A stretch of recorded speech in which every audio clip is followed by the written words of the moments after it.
Times news బులెటిన్ల ముందుగా headlines. ప్రధానమంత్రి శ్రీ నరేంద్ర మోడీ చేతుల మీదుగా అమృత్ భారత్ స్టేషన్ల ప్రారంభం.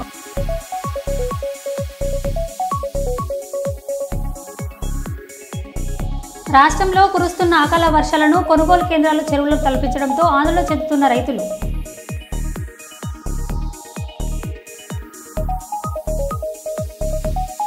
మద్యం మత్తులో వీరంగం సృష్టించిన పాత గుంటూరు కానిస్టేబుల్.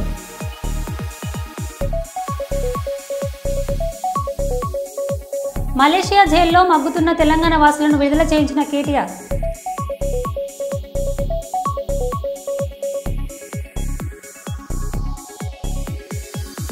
ప్రధానమంత్రి శ్రీ నరేంద్ర మోడీ చేతుల మీదుగా అమృత్ భారత్ స్టేషన్ల ప్రారంభం. పాల్గొన్న కోమటిరెడ్డి.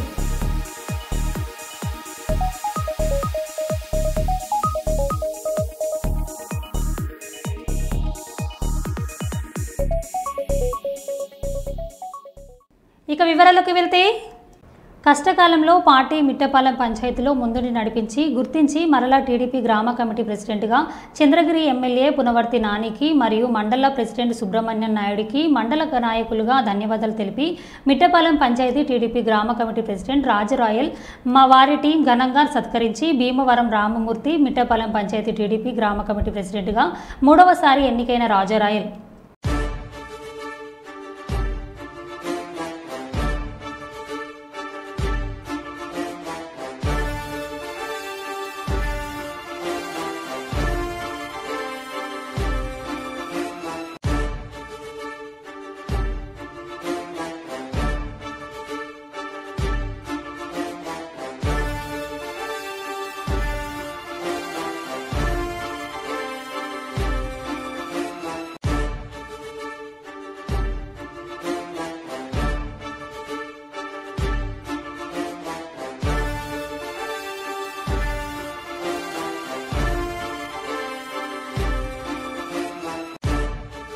కుప్పంలో జరుగుతున్న శ్రీ ప్రసన్న తిరుపతి గంగమ్మ తల్లి జాతర సందర్భంగా ముఖ్యమంత్రి నారా చంద్రబాబు నాయుడు సతీమణి నారా భువనేశ్వరి సమేతంగా రాష్ట్ర ప్రభుత్వం టీడీపీ తరపున అమ్మవారికి పట్టు వస్త్రాలు సారె సమర్పించారు.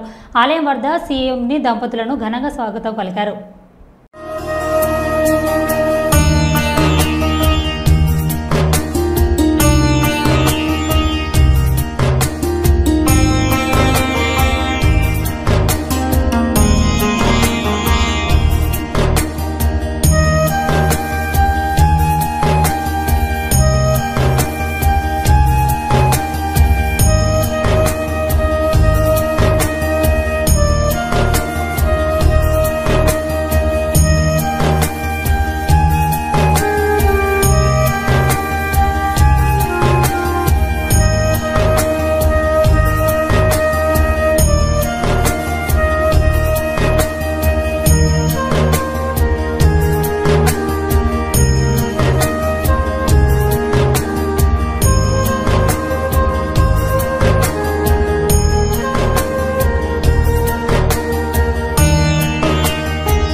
జెర్సన్ నాయక్ను ప్రశంసించిన కేటీఆర్ ఉపాధి కోసం గత సంవత్సరం ఆదిలాబాద్ జిల్లా కాడెం మండలం, లింగాపూర్, దుస్తారాబాద్ మండలం, ముల్యాల గ్రామాలకు చెందిన 6 వ్యక్తులు మలేషియాకు వెళ్లారు. అయితే ఆ కారణంగా అరెస్టు అయి జైలు పాలయ్యారు. ఈ విషయం తన దృష్టికి రావడంతో BRS working president KTR party నేత ఖానాపూర్ ఇన్ఛార్జ్ ముఖ్య జెర్సన్ నాయక్కి మాట్లాడి వారి విడుదలను ప్రయత్నించడం కోరారు. ఈ విషయం బాధితుల కుటుంబాలకు కలిపి కేసీఆర్ ఖానాపూర్ నియోజకవర్గం ఇన్ఛార్జ్ ముఖ్య జెర్సన్ నాయక్ వారి పరిస్థితిని తెలుసుకున్నారు. చాలా మంది దగ్గరికి తిరిగినారు, చాలా మందిని చేసారు ఇప్పుడున్న ప్రజెంట్ లీడర్ల దగ్గరికి. కానీ ఏ ఒక్క లీడర్ స్పందించలేడు, మాట్లాడలేడు, ఏది మాత్రం వెళ్ళిపోయలేడు. నా భార్య పిల్లలు ఏడిసి చేసి జాన్సన్ అన్న దగ్గరికి పోయి అక్కడ వాళ్ళ పరిస్థితి గిట్ల ఉంది, గిట్ల సంగతి, వాళ్ళని ఎట్లా చేసి ఇంటికి తీసుకురా, మా పిల్లలకు అప్పయ్యప్ప అని చెప్పేసి చెప్తే మా పిల్లల కన్నీళ్ళు, నా భార్య కన్నీళ్ళు చూసి అతను మా దగ్గరకు వచ్చి జాన్సన్ అన్న 2 నెలల కింద 3 రోజులు నీడ దాగారం వదిలేసి అడ్వకేట్ను పెట్టి అక్కడ ఒక మనిషిని నిర్మించి సొంత డబ్బులు ఖర్చు పెట్టుకొని మా దగ్గరికి మలేషియాలో ఉన్న వ్యక్తులకు కూడా మేము ఉన్న జైలుకు అలవట్లేదు. అక్కడ ఉన్న జైలు అంత కఠినమైన జైలు. అలాంటి జైళ్లకు జాన్సన్ అన్న లోపలికి వచ్చి మా దగ్గర అర్ధగంట కూర్చుండి మా బాధలు మొత్తం మేము చెప్పినాయని ఇని చేసి మీరు టెన్షన్ పడకూరి, నేనున్నా మీకోసం, ఎంత డబ్బు ఖర్చు అయినా కానీ మిమ్మల్ని తీసుకుపోయి మీ పిల్లలకు మీ భార్యకు అప్పయ్యే బాధ్యత నాది, మీరు టెన్షన్ పడకూరి, కొద్దిగా తినుకుంటా మీరు మంచిగా ఉండూరి, మరీ దారుణం అయినరు, ఎట్టి పర్సలు మిమ్మల్ని తీసుకుపోతా అని మాట ఇచ్చిండు. 4 రోజులు వెనకన్నా ముందో తీసుకుపోతా, టెన్షన్ పడకూరు అని చెప్పిండు. మాకు ఆ రోజు భరోసా కలిగింది. అప్పటిదాకా నమ్మకలేదు, మేము ఇండియాకి వస్తాము, మా భార్య పిల్లల్ని కలుసుకుంటామని. ఆ వరకు మాకు లాస్ట్ అనుకున్నాం, ఇక మలేషియాలో చచ్చిపోతామన్న ఆశ ఉండే. ఆఖరికి అయితే ఇక మనకి ఎప్పుడైతే వచ్చి జాన్సన్ అన్న కలిసిండో ఆ రోజు మాకు కొద్దిగా విశ్వాసం, నమ్మకం అనేది కలిగింది. ఎట్టి పరిస్థితులు వచ్చి మేము పిల్లలు కలుసుకుంటాము, అన్న మమ్మల్ని తీసుకుపోతాడనే నమ్మకంతో ముక్కడి తినుకుంటూ అట్లా ఇట్లా ఉన్నాం. అటు చేసి మళ్ళీ 2 నెలల తర్వాత మొన్న వచ్చి ఇంత తగినంత రాత్రి పగలు అనకుండా కష్టపడి తిరిగి అతను సొంత డబ్బులు ఖర్చు పెట్టుకొని మళ్ళీ అడవిగడితో మాట్లాడి మమ్మల్ని బయటకు తీసి 4 రోజులు కూర్చొని తినబెట్టి మమ్మల్ని అన్ని రకాల పేపర్లు తయారు చేసి ఎంఎస్సీ నుంచి పాస్పోర్ట్లు, అవుట్ పాస్పోర్టు, ఇమిగ్రేషన్ పనులు, టోటల్ పనులు కంప్లీట్ చేయించి ఎలాంటి మాకు టెన్షన్ లేకుండా అతను ఇంబటి ఉండి చెమటాలు అడుపుకొని నాదిరి పగలు నిడద లేకుండా 3 రోజులు సరైన అన్నం తినలేడు, నిడదపోలేడు మా కోసం. ప్రతి ఆఫీసుల చుట్టూ తిరిగి వాళ్ళ ముగ్గురిని చుట్టూ తీయాలని మస్తు ప్రయత్నించాడు. ఇక్కడ ఈ దగ్గర మలేషియా ఒక 20 లక్షల దాకా ఖర్చు అయింది టోటల్ ఇప్పటి వరకు. ఇంకా 5 లక్షలు ఖర్చు అయితే వాళ్ళు ఇండియాకి వస్తారు, ఇంకా ముగ్గురు. ఇప్పుడు 20 లక్షలు ఖర్చు అయింది, ఓన్లీ ముగ్గురం వచ్చినాం. ఇంకా 5 లక్షలు అవుతుందా 10 లక్షలు అవుతుందా కన్ఫర్మ్ లేదు. అయినా కానీ ఇంకా ప్రయత్నాలు నడుతూనే ఉన్నాయి. అడ్వకేట్ తిరుగుతుంది, అక్కడ ఉన్న మనిషి తిరుగుతుండు, వాళ్ళ కోసం చాలా ప్రయత్నాలు అవుతున్నాయి. వాళ్ళని 6గురిని తీసుకురావాలని అన్నకు చాలా కోరిక ఉండే. కేటీఆర్ సారు సూర్యసేనల వరకు ఇద్దరు కలిసి మాకు జీవితాంతకాలం యాజమారం, వీళ్ళిద్దరి కోసం మేము సాధ్యమైన మటుకు మేము బతుకున్నంతకాలం మా పిల్లలు మేము రుణపడి ఉంటాం, వాళ్ళ కోసం పని చేస్తాం, వాళ్ళ కోసం ఇది చేస్తాం. ఏ విషయంలో అయినా వెనకాడేది లేదు. కేటీఆర్ అన్న జాన్సన్ అన్న ఎవడన్నా ఏమన్నా ఉన్నా కానీ మేము మూకుండేది లేదు, దేనికైనా సిద్ధం అవుతాం. మాకు ఇప్పటి వరకు జీవితాంతకాలం మేము మా మీద ఆశ లేకుండే మేము ఇంటికి వస్తామని. ఈరోజు జాన్సన్ అన్న సార్ దయ వల్ల, అన్న దయ వల్ల, కేటీఆర్ సార్ దయ వల్ల నా భార్య పిల్లలకు కలుసుకున్న సంతోషం. నాకు జీవితాంతకాలం అన్నకు నేను రుణపడి ఉంటా. కేసీఆర్ సార్కు, కేటీఆర్ సార్కు అందరికీ జీవితాంతకాలం నేను సేవ చేసుకుంటా. చాలా రూపాయలు ఖర్చు పెట్టిండు, ఆయన సొంత డబ్బులు ఎక్కడ చూడ వెనకాలేడు. చెప్పిండు, నీ పిల్లలకు నీ భార్యకు నేను మాట ఇచ్చినా ఎన్ని లక్షలు ఖర్చు అయితే ఆయన ముఖ్యం కాదు, మిమ్మల్ని ఇండియాకి తీసుకుపోయి మీ ఫ్యామిలీకి అప్పయ్యే బాధ్యత నాదని ఏ రోజైతే మాట ఇచ్చిండో ఇప్పటి వరకు కూడా డబ్బు విషయంలో వెనకాలి. ఆడికి వచ్చిన రోజు కూడా అన్నాడు, పోలీసు వాళ్ళకు, ఆఫీసర్లకు, అక్కడ ఉన్న ఏజెంట్కు, అడ్వకేట్కు ఎంత డబ్బు అయినా సరే ఖర్చు కానీ బాధలేదు, వీళ్ళని ఇండియాకి తీసుకుపోవాలా, వీళ్ళ ఫ్యామిలీకి అప్పయ్యాలా. వీళ్ళ భార్య పిల్లలు ఏడుపులు దుఃఖం చూడలేక, మా కోసం మా దుఃఖం చూడలేక అన్న చూడ ఏడ్చిండు మాతో. ఆ రోజు అక్కడ జైల్లో కూడా అన్న కూడా పోలీసు వాళ్ళు షాక్ అయ్యారు, జైలర్లు కూడా షాక్ అయ్యారు. అన్న ఏడుపు చూడలేక అన్న కళ్ళకి వెళ్ళి నీళ్ళు వచ్చినాయి. ఇంత పెద్దోడు మా కోసం అతని కళ్ళకి వెళ్ళి నీళ్ళు వస్తే మేము తట్టుకోలేకపోయినాం. మా పిల్లల కోసం, మా కోసం యూజ్ ఇన్ని దగ్గర 25 లక్షల రూపాయలు ఖర్చు పెట్టి ఈరోజు తీసుకొచ్చిండు. ఇప్పుడున్న ప్రజెంట్లు ఉన్న రాజకీయ నాయకులు వాళ్ళ స్వార్థం కోసం వాడుకున్నాడు. మేము ఇది చేసినాం, మేము అది చేసినామని దొంగ పేపర్లు, దొంగ సంతకాలు పెట్టి మీడియాలకు ఇచ్చుకున్నాడు, పేపర్లకు ఇచ్చుకున్నాడు తప్ప ఏ ఒక ఉపయోగం లేదు. ఇప్పుడు ఉన్న వాళ్ళంతా అంత దొంగలు, దొంగతనాల వల్ల అంత దొంగ రాజకీయాలు, దొంగతనం ఇది చేసాడు తప్ప ఎదుటోడికి వెళ్ళి చేసే రకం కాదు. వీళ్ళని ఒకళ్ళని చేసేటోళ్ళను చేయకుండా వీళ్ళని అనగదొక్కడానికి వాళ్ళు ప్రయత్నాలు చేసి మాకు హెల్ప్ చేసేటోళ్ళను ఇది చేసుడు. మధ్యలో అన్న కొద్దిగా స్లో అవ్వడానికి కారణం కూడా వీళ్ళు దొంగతనాల పేపర్లకు ఇచ్చుకొని అన్నను స్లో చేశారు. లేకపోతే ఇంకా 2 నెలల ముందే మమ్మల్ని అన్న. గుంటూరు మద్యం మత్తులో వీరంగా సృష్టించిన పాత గుంటూరు కానిస్టేబుల్ రాత్రి మిర్చి యార్డ్ సమీపంలో శ్రీరామ్ నగర్ వద్ద మార్గం మధ్యలో డివైడర్ ఢీకొట్టిన పాత గుంటూరు సిఐ సోమయ్య కార్ డ్రైవర్గా పనిచేస్తున్న కానిస్టేబుల్ ఘటన బయటికి రాకుండా గోప్యంగా ఉంచిన పోలీసులు.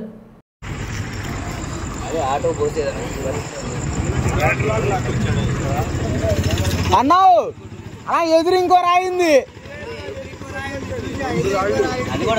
ఎదురు ఇంకో రాయి ఉంది బండికి. రాయి లేకపోతే ఆడు ఉంటాడు పోయి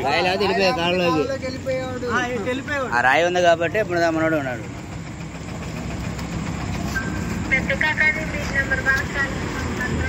ఇప్పుడు మేము లాక్ తీయమంటే తీయలేదుగా. నువ్వు ఎవరు ఫోన్ చేసావు? ఎవరో ఫోన్ చేసావు, మేము లాక్ తీయమంటే తీయలేదు ఇప్పుడు దాకా.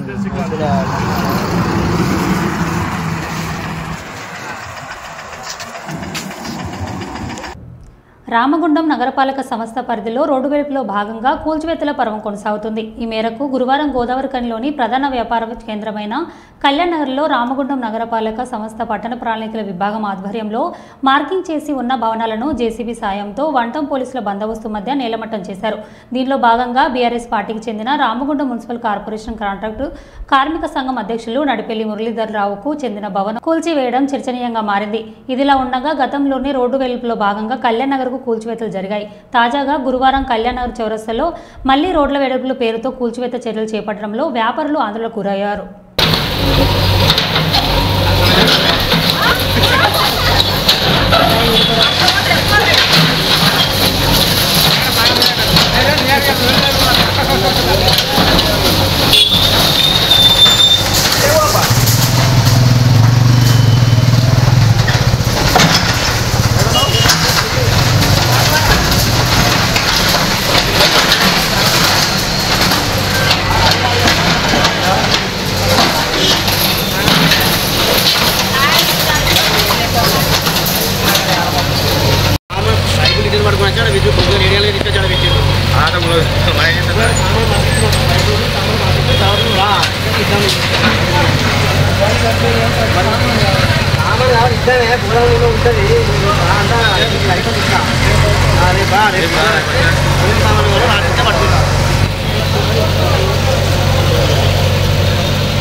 ఒక్కనే అని కొట్టి దొరక అని దొంగ అంటే వాడు బాధోడాడు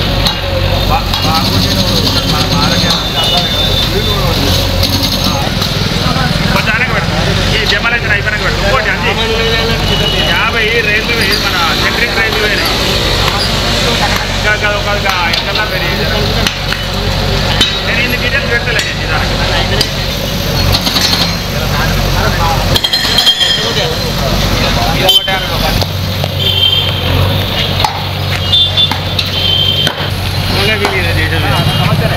ఆయన కార్య చెప్తే చెప్పాలి.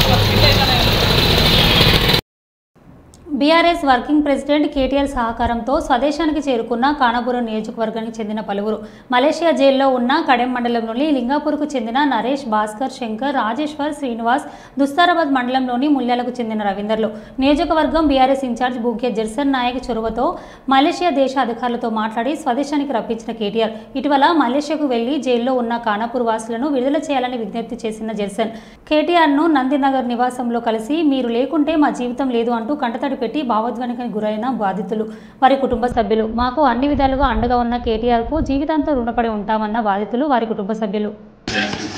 అల్యూమినియం ఫ్యాక్టరీ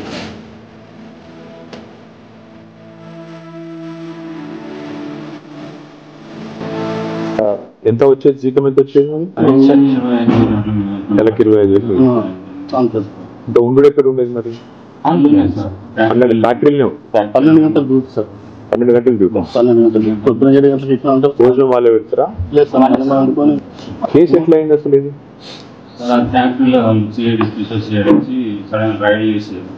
ఫ్యాక్టరీ మీరు పని చేసే ఫ్యాక్టరీ. ఎంతమంది పట్టుకుపోయింది? 22 మంది. చైనాలు 9 మంది.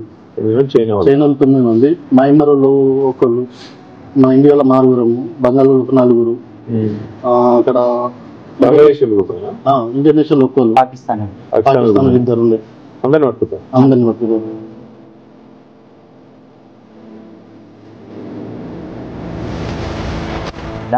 లేకపోతే మా జీవితం అసలు వెళ్ళకపోతుంది.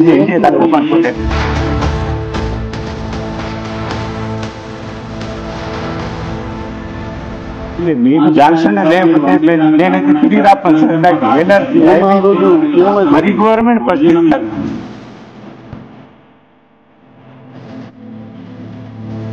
జాన్సన్ అన్న వచ్చిన రోజే మాకు బాధం వచ్చింది. వచ్చింది మేము బయటకి వెళ్తాం, ఇంటికి పోతామని నమ్మకం వచ్చింది. అంతవరకు అసలు నమ్మకం లేదు. ఇంటికి ఫోన్ కూడా పనిచేసిన సార్, ఇంటికి పోనాలి. కేటీఆర్ సార్ నాకు చెప్పిండు, నేను వచ్చినా నేను చేస్తా, మీరు టెన్షన్ తీసుకోకూరి. కేటీఆర్ సార్ చెప్పిండు కాబట్టి మీకు ఖచ్చితంగా తీసుకుపోతా.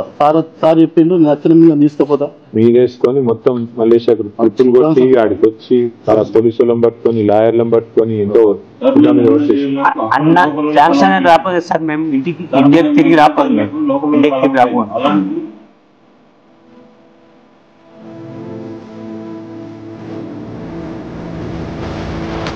అంటే నాలాంటి పరిస్థితి ఎవరికి రాదు. అంత చిన్న పిల్లలు పట్టుకొని బయటికి వెళ్ళలేక, లోపల ఉండలేక, అసలు తినడానికి కూడా బాగా కష్టమైంది. టెన్షన్ పడకు, నీ పిల్లలతోని కొద్దిగా మంచిగా ప్రశాంతంగా గడుపు. ఒక వారం తర్వాత జాన్ నేను హెల్ప్ చేస్తాను. ఓకే.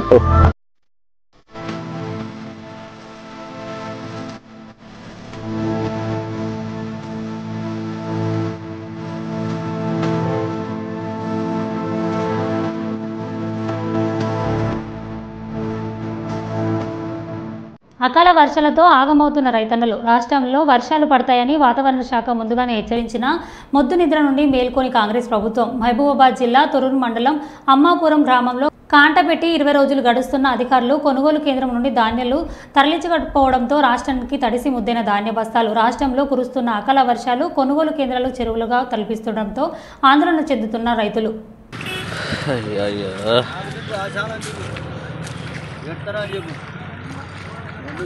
దర్శనే ఇవన్నీ చెప్పినా చెప్తాను.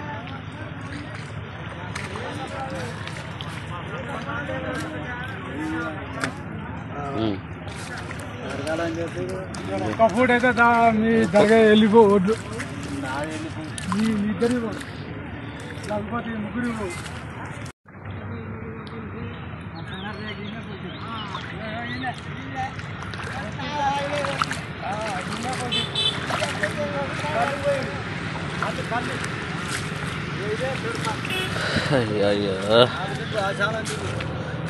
చెప్తారా చెప్పు. దర్శనే ఇవన్నీ చెప్పినా చెప్తాను.